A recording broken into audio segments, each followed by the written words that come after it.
I don't know if you've noticed, but cozy games are definitely in right now. In the span of only a decade, the genre has gone from basically non-existent to having thousands of projects, all created to elicit a feeling of warmth and comfort. But what if that feeling were twisted into something darker? Is a question which has been answered multiple times already to great effect. But if it ain't broke, don't fix it, right?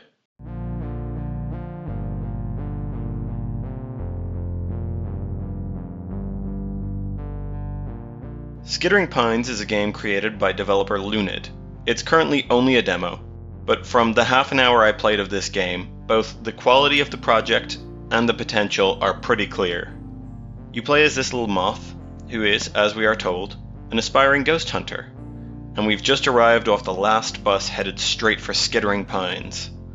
The game wastes no time at all letting anyone who didn't read the description know that this is in fact a horror game, by the fact that we stop off at a gas station before we talk to the clerk about how this place has a history of ghosts and spooky, supernatural things, and then receive a lift from a faceless stranger in a pickup truck, only to be told, this is as far as they go, and we're on our own. I really like how the game sets the world up this way. Other projects in the cozy horror subgenre tend to be a little bit more slow burn with the horror, so I think that it's a nice change of pace for this game to be very upfront with its intentions, especially as the game's overall writing is a lot more overtly cozy, with the characters talking in these small asides with smaller text, and for the most part, everyone in the town is accepting of all of the paranormal elements of the world that they live in.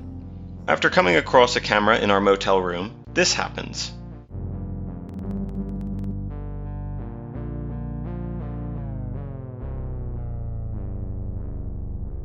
I won't pretend that this induced some Resident Evil 7 level of horror in me, but I think that it was still pretty effective, and that, in general, the way that the camera in this game functions is really effective horror design. The way everything gets darker, and the fact that the camera's natural inclination is to move forward into that darkness, always put me on the edge of my seat when I activated it. In general, I think that there is a certain vulnerability that comes with looking into the lens of a camera. The sacrifice of your character's wide peripheral vision to focus on a single narrow view would be fine on its own, but when you're looking off into the darkness, only able to see a few feet in front of you, it works fantastically to create this sense of unease and dread. Shortly after acquiring the camera, you meet a photographer in this basement shop who tells you that your camera was made for taking pictures of ghosts. From this point onwards, whenever you take a photo of a ghost, you can come here to learn more about the ghost in the photo that you took. Outside of the camera, you have two other tools at your disposal. You have a jump/glide ability stemming from your background as a winged creature. This ends up being useful in a few platforming segments, among other things, although I imagine it will get more use as the game is further developed. You also get a flashlight, which if you are someone who is frustrated with the battery life of flashlights being too short in horror games, you may want to avert your eyes. I didn't mind it too much since it recharges very quickly, but I know that that's not everyone's taste when it comes to flashlight quality. This is used for two things: stunning these ghostly figures you can find at various points in the game, and also for lighting up dark areas. I think this is a good time to bring up the visuals for this game. In particular, how dark this game is. I think that the mix of muted tones in most areas and the propensity for the game to blanket an area in a thick fog of darkness makes the flashlight feel very useful. In general, the game taps into the uncertainty of stumbling around in the dark, with this maze section where ghosts are attacking you, but they blend into the darkness really well. The style of these very unstable looking creatures lurking in the dark, in contrast with the cute, cozy designs of the other characters, works very well to induce unease in the player, because, well, that doesn't look fully like it belongs in a game with this as the protagonist. The sound design is also used to great effect for the horror.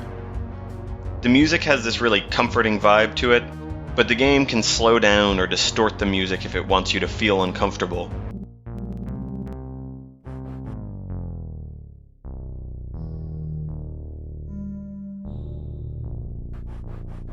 I also think that the sound design of the ghosts is fantastic, or rather, the lack thereof. There is no audio stinger when something eerie lumbers out of the darkness towards you, or when it damages you, or when it kills you. Your impending demise is muted. And in this particular game, I found that to work fantastic with the oppressive atmosphere. Even when you are in direct danger, it never feels like you're going to be jump scared. You never feel like you're going to be... Clearly, I'm not half as disciplined as the game is, but that's a topic for another time.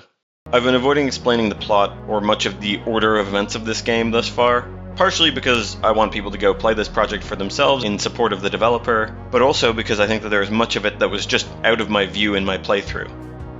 Of the 12 photos I could have gotten, I only ended up finding 3, and I decided not to poke through every nook and cranny on my first playthrough, as to give myself a chance of finding more stuff when I revisit the game at a later date. What I will say is that I thoroughly enjoyed all of the residents we have met so far in Skittering Pines, and by the sounds of it, we are not the only ghost hunter in town. If the game looks interesting to you in any way, be sure to go check it out. I really can't recommend it enough.